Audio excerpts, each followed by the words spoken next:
श्री स्वामी समर्थ. आचार्य मंजुषा जोशी या युट्यूब चॅनलवरती आपल्या सगळ्यांचं सहर्ष स्वागत. लग्नस्थानापासून आपण माहितीला सुरुवात करतोय राशीपत्रिकेनुसार. तुमच्या जन्मलग्न कुंडलीनुसार तुम्हाला काही अडचणी येत आहेत, जीवनामध्ये काही संघर्ष सुरू आहे आणि त्यावरती उपाय किंवा मार्गदर्शनाची आवश्यकता वाटते, नक्कीच मला संपर्क करू शकता. त्यासाठी खाली मी माझा व्हॉट्सअप नंबर दिलेला आहे. त्यावरती यायचं आहे. जन्मतारीख, वेळ, जन्म ठिकाणी माहिती नोंदवून आजच तुम्ही आपली अपॉइंटमेंट बुक करायची आहे. प्रथम स्थानापासून आपण राशीफळाला सुरुवात करूयात. प्रथम स्थान तुमचं व्यक्तिमत्व दर्शवतं. लग्न स्थानामध्ये शुक्रांची रास आहे. शुक्रांचं गोचर जेव्हा प्रथमातनं होतं तेव्हा तुम्हाला विशेष उत्साह किंवा कार्यामध्ये स्मार्ट वर्क करून देणारी एक विशेष शैली तुम्हाला प्राप्त करून देत असतात. शुक्र प्रथमात आहे, त्यामुळे तुम्हाला विशेष एक चांगलं फळ अजूनही मिळणार आहे. ते म्हणजे प्रत्येक गोष्टीमधलं सूक्ष्म ज्ञान प्राप्त करून देणारी संधी प्राप्त होऊ शकते. कुंडलीतील धनस्थानाकडे जाऊया. धनस्थान कुटुंबाच्या सुखाचं आहे. या ठिकाणी वृश्चिक रास येते आणि मंगळांचं गोचर हे मिथुनातनं होतंय. म्हणून मंगळांच्या कृपेने तुम्हाला या महिन्यामध्ये तुमच्या कुटुंबाचं सौख्य संमिश्र प्रमाणात मिळेल. काही अंशी मतभेद, एखादा निर्णय घेताय त्या निर्णयावरती प्रत्येकाचं सहमत नाही होतंय, असे काहीसे पडसाद निर्माण होऊ शकतात मतभेदाचे. म्हणून काळजी घ्यायची आहे. मोठ्या प्रमाणातील हे कुयोग निश्चित नसणार आहेत. पत्रिकेतील धनस्थान हे गुंतवणुकीचं सुद्धा आहे. या महिन्यात गुंतवणुकी करायच्या तर दुसऱ्या पंधरवड्यामध्ये करा. प्रथम पंधरवड्यामध्ये अडचणी येऊ शकतात. पत्रिकेतील तृतीय स्थान परिश्रम, पराक्रम, कीर्ती आणि प्रसिद्धी दर्शवतं आणि या ठिकाणी असणारी गुरूंची राशी, या ठिकाणी धनुरास येते आणि गुरूंचं गोचर कर्क राशीतनं आहे. गुरु तुम्हाला परिश्रमाच्या दृष्टीने नक्कीच साथ देतील. प्रत्येक कार्य आहे जे विलंबाने होतंय, अडचणी येत आहेत, त्या अडचणीतनं मार्ग काढून देतील आणि योग्य पद्धतीने तुम्हाला त्या कामामध्ये रममाण करतील. असे चांगले फळ गुरूंच्या कृपेने मिळू शकते. पत्रिकेतील चतुर्थ स्थानाकडे जाऊया. चौथं घर वास्तुवान सुखासाठी पाहिलं जातं.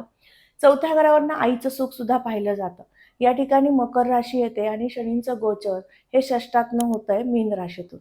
शनी षष्ठातनं गोचर करतायत म्हणजे आईसोबत किरकोळ प्रमाणामध्ये संवादातनं वादाकडे विषय जाऊ शकतो. म्हणून कुठलंही त्यांच्यापर्यंत तुमचं मत पोहोचवायचंय किंवा तुम्हाला त्यांच्याबद्दल अधिक काळजी वाटते, त्यांच्या आरोग्याची काळजी वाटते, म्हणून औषध उपचारांसाठी का होईना तुम्हाला त्यांच्यापर्यंत तुमचं मत पोहोचवायचंय, तर ते व्यवस्थितरित्या किंवा त्यांच्या कलेने त्यांचं अनुमोदन घेऊनच सगळं करायचं आहे. तुमची काळजी आणि त्यातून तुमच्या आवाजातील तीव्रपणा निश्चित तुमच्यामध्ये नात्यामध्ये दुरावा आणू शकतो, म्हणून काळजी घ्यायला सांगितलं आहे. चतुर्थ स्थान वास्तुवान सुख दर्शवतं आणि या दोन्ही दृष्टीने हा महिना सुखकारक आणि उत्तम असा असणार आहे. पत्रिकेतील पंचमाकडे जाऊयात. पंचम स्थानामध्ये कुंभ रास, या ठिकाणी राहू आहेत. व्हिडिओच्या सुरुवातीलाच सांगितलं, गरोदर माता भगिनींना आरोग्याची काळजी घ्यायची आहे. किरकोळ प्रमाणामध्ये तब्येतीच्या तक्रारी जाणवू शकतात. ओव्हर एक्झर्शन होतंय, वर्किंग वुमन आहात, कामाचा ताण वाढलाय आणि त्याचे काहीसे परिणाम तुम्हाला आरोग्यावरती होत आहेत आणि या दरम्यान ते जास्त दिसून येत आहेत. असा काहीसा काळ असल्यामुळे विशेष तुम्ही तुमच्या आरोग्य जपायचं आहे. याचबरोबर पंचम स्थान संतान सुखाचं सुद्धा आहे. जी संतती तुमची आहे तिच्या आरोग्याविषयी, तिच्या शिक्षणाविषयी तुम्हाला प्रचंड काळजी चिंता या महिन्यात लागून राहू शकते. म्हणून तुम्हाला काळजी घेण्याचा विशेष सल्ला दिलेला आहे की तुम्ही तुमच्या स्वतःवर काम करायचं आहे. प्रत्येक गोष्ट होणार आहे, तिला मी व्यवस्थित पूर्ण करू शकतो, पण माझ्यामध्ये असणारं बेचैन होणं किंवा चिडचिड करणं हा त्याच्यावरचा उपाय नाही, ही गोष्ट समजून घेणं तुमच्यासाठी योग्य ठरेल. त्याचबरोबर पंचम स्थानावरून आपण शिक्षण पाहतो आणि शिक्षणाच्या दृष्टीने विचार केला तर या ठिकाणी कुंभ रास येते, त्यामुळे शनींचं या ठिकाणी अंमल मोठ्या प्रमाणात असतो. शनींची ही रास आहे, त्यामुळे इंजिनिअरिंग क्षेत्र किंवा लॉ या कायद्यासंदर्भातलं शिक्षण यामध्ये विशेष चांगले फळ प्राप्त करून देत असतात, जेव्हा ते वक्री अवस्थेमध्ये असतात. त्यामुळे शनींच्या कृपेने या क्षेत्रात शिक्षण घेणाऱ्या वर्गाला विशेष चांगलं अभ्यासातलं ज्ञान प्राप्त होऊ शकतं आणि विविध प्रकारे तुम्ही अभ्यासामध्ये वेळ जास्तीत जास्त व्यतीत करू शकता. पत्रिकेतील षष्ठ स्थानाकडे जाऊया. 6वं घर काय दर्शवतं? तुमचं आरोग्य. 6व्या घरामध्ये शनी आहे, त्यामुळे गुडघे, पाय पावलांमध्ये थकवा किंवा गुडघेदुखी, सांधेदुखीचा त्रास हा तुम्हाला बळावत चालला असेल किंवा तळपायाला आग होणं किंवा तळपायाच्या समस्या, टाचदुखीच्या समस्या तुम्हाला वारंवार होत असतील, तर त्याचं कारण म्हणजे षष्ठात वक्री अवस्थेतील शनी. यामुळे तुम्हाला हा त्रास थोडासा वाढू लागला आहे. 27 जुलै नंतर ह्या तक्रारी सुरू झाल्या असतील तर तुम्हाला सांगू इच्छिते, या महिन्यामध्ये जास्तीत जास्त शनी महाराजांचं स्मरण करा. नामस्मरण करा, जप करा. यामुळे थोडासा तुम्ही ज्या काही मेडिसिन घेताय, यावरती उपचार करताय, तर ते नक्कीच तुम्हाला फलद्रूप होतील आणि तुमचं आरोग्य उत्तम करू शकतील. षष्ठात शनी आले, की तुम्हाला दीर्घ मुदतीचे आजार असतील, तर ते थोडेसे वाढवतात किंवा त्याची तीव्रता कमी जास्त करत असतात. म्हणजेच बीपी, शुगर, थायरॉईड अशा काही प्रकारचे त्रास असतील, तर ते थोडेसे वाढू शकतात. म्हणून तुम्ही तुमच्या आरोग्याची काळजी घ्यायची आहे. ज्यांना हे आजारपण आहे, त्यांच्यासाठी ही विशेष सूचना असेल. पत्रिकेतील सप्तम स्थान जोडतराच्या सुखाचं आहे. 7व्या घरावरनं पत्नीचं किंवा पतीचं सुख पाहिलं जातं. या ठिकाणी मेष रास आहे आणि मंगळ भाग्यातनं गोचर करतायत. पहा, मंगळाचं गोचर भाग्यातनं आलं, की तुम्हाला तुमच्या पत्नीची साथ किंवा त्यांची सोबत तुम्हाला मिळू शकते. त्याचबरोबर व्यापारामध्ये काही नवीन नियोजन होऊ शकतं. पार्टनरशिपमधील व्यवसायामध्ये नवीन पार्टनर मिळून व्यापाराला पुढे घेऊन जाण्यासाठीचे तुमचे विचार किंवा तुमची कार्यशैली या ठिकाणी दिसून येते. त्यामुळे पार्टनरशिपमधील व्यवसायासाठी उत्तम असा कालावधी असणार आहे. जो स्टॉक मार्केट किंवा शेअर मार्केटमध्ये काम करतो त्यांच्यासाठी सुवर्णकाळ हा असणार आहे. त्याचबरोबर पत्रिकेतील भाग्यस्थानाकडे जाऊयात. भाग्य आणि शुभ संकेत घेऊन भाग्यस्थानातील मंगळांची स्थिती आहे. या ठिकाणी बुधांची रास येते आणि बुधांचं गोचर हे उच्च स्थितीमध्ये असल्यामुळे 12व्या घरातनं जरी बुध गोचर करत असतील, तरी सुद्धा तुम्हाला लाभप्राप्तीचे संकेत दाखवतात. त्यातून तुमचा भाग्योदय घडून येऊ शकतो. एखादं प्रोजेक्ट असू दे, कंपनी नवीन तुम्ही हायर केलेली कंपनी असू दे किंवा नवीन एखाद्या प्रोजेक्टवरती तुम्ही काम करण्यास सुरुवात केलेली असू दे, अशा सगळ्या दृष्टीने सुद्धा तुमच्या जीवनामध्ये उत्कर्ष, प्रगती असा चांगला काळ प्राप्त करून देणारा हा संपूर्ण प्रवास सुरू होत आहे. बुधांची रास आहे आणि बुधांचं गोचर 12व्या स्थानातनं जेव्हाही होतं, त्यावेळेस तुमचा भाग्योदय घडत असतो, कारण बुध हे उच्च स्थितीमध्ये जातात. त्याचबरोबर बुध तुम्हाला व्यवहार ज्ञान देऊन योग्य ठिकाणी मोठमोठ्या गुंतवणुकी करून देत असतात. म्हणून हा उत्तम कालावधी आहे. या महिन्यात काही गुंतवणुकी करायच्यात, औद्योगिक क्षेत्रात काही तुमचे व्यापार आहेत, त्यांच्यासाठी पण सूचना आहे, की तुमचे व्यापारामध्ये काही नवीन मशिनरी खरेदी करायचे आहेत. प्लास्टिक, संगणक, रबर या क्षेत्रातलं तुमचं काम आहे. तुम्हाला काही नवीन टेक्नॉलॉजीनुसार काही मशीन्स खरेदी करायच्यात किंवा काही रॉ मटेरियल खरेदी करून घ्यायचंय, तर त्या सगळ्यासाठी हा सुवर्णकाळ असेल. या दरम्यान तुम्ही काही खरेदी केली, तर निश्चित ती लाभदायक ठरू शकते. आणि याचबरोबर दशमस्थानावरून आपण व्यापार पाहतो. सर्व प्रकारच्या व्यापारामध्ये मी प्रामुख्याने उल्लेख करेल तो केमिकल किंवा द्रव पदार्थाचा.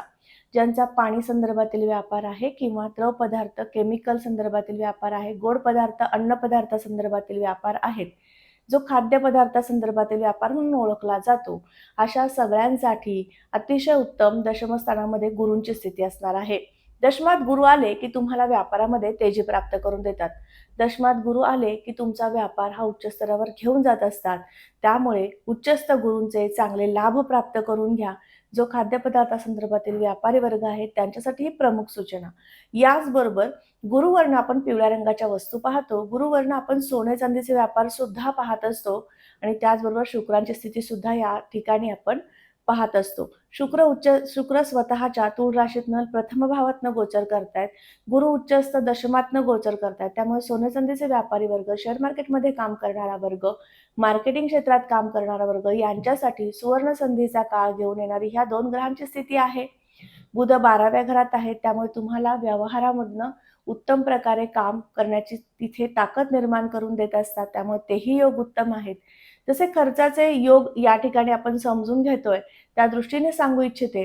12व्या घरात बुध आहेत आणि तेही उच्चस्थ आहेत. त्यामुळे जो खर्च होईल तो सकारात्मक होणार आहे. उत्तम योग्य ठिकाणीच तुम्ही खर्च करू शकणार आहात, अशा पद्धतीने स्थिती आहे. पत्रिकेतील 12 घरं आणि त्यावरून आपण आता माहिती समजून घेतली. आता तुम्हाला उपासना काय करायची आहे आणि कशासाठी हे समजून घेऊयात. पहा, पत्रिकेतील षष्ठात शनी आहेत. षष्ठात शनी असल्यामुळे कंबरदुखी, पाय पावलांना थकवा किंवा संधिवाताचा त्रास, अचानक एन्झायटी जाणवते, अचानक खूप उत्साह येतोय, अशा काहीशा तक्रारी होत आहेत. ह्या सगळ्यातनं बाहेर पडायचंय. तर तुम्हाला 7.5 नाही, परंतु जर तुम्ही शनी महाराजांची सेवा करू शकलात, उपासना करू शकलात, तर निश्चित तुम्हाला या चांगल्या गोष्टी घडू शकतील. या सगळ्या संकटातनं बाहेर पडता येऊ शकेल. म्हणून शम शनेश्वराय नमः या मंत्राचा जप करायचा आहे. जो वधूवर विभाग आहे, आपला व्हिडिओ पाहतोय, त्यांना मी सूचना देऊ इच्छिते. विवाहासाठी 10वा गुरु सुद्धा उत्तम असतो.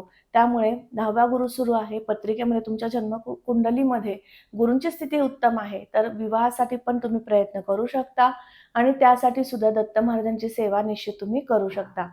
याचबरोबर सगळ्यांना, व्यापारी वर्गांना किंवा नोकरदार वर्गांना पण सूचना असेल की तुमचा व्यापार किंवा नोकरी उत्तम स्थितीमध्ये चालू राहावी, त्यामध्ये वाढ व्हावी, यासाठी गणपती स्तोत्राची सेवा सुचवण्यात येते. या सगळ्या सेवा, उपासना करा, स्वामींच्या, श्री स्वामी समर्थांच्या सेवेत राहा आणि आनंदी राहा, असा सल्ला देत पुढे एक विशेष सूचना देते. आपण आपल्या चॅनलवरनं ज्योतिषविषयक विविध प्रकारे माहिती समजून घेत असतो. चंद्रग्रहण असू देत, सूर्यग्रहण असू देत की एखाद्या ग्रहाचं परिवर्तन, याविषयी विविध प्रकारे माहिती तुमच्यापर्यंत पोहोचवण्याचा माझा ध्यास असतो. तुम्ही आपल्या चॅनलवरती नवीन असेल तर लगेचच सबस्क्राईब करा, कारण तुम्ही सबस्क्राईब केल्यानंतर माझं मनोबल वाढत असतं. त्याचबरोबर आता आपण तुमच्या सेवेमध्ये एक नवीन उपक्रम राबवणार आहोत, तो म्हणजे ज्योतिषशास्त्र या विषयाला. तुम्हाला समजून घ्यायचं आहे, ज्योतिषशास्त्राविषयीवरती तुम्हाला काम करायचं आहे.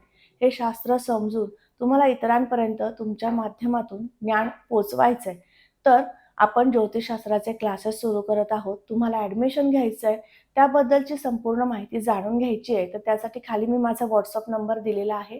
त्यावरती या, जन्मतारीख, वेळ, जन्म ठिकाणी माहिती नोंदवा आणि त्याचबरोबर तुमचा आता सध्याचा पत्ता काय आहे तेही नोंदवा आणि तुम्हाला क्लासबद्दल माहिती हवी आहे ही प्रमुख ओळ त्यावरती टाईप करून पाठवा.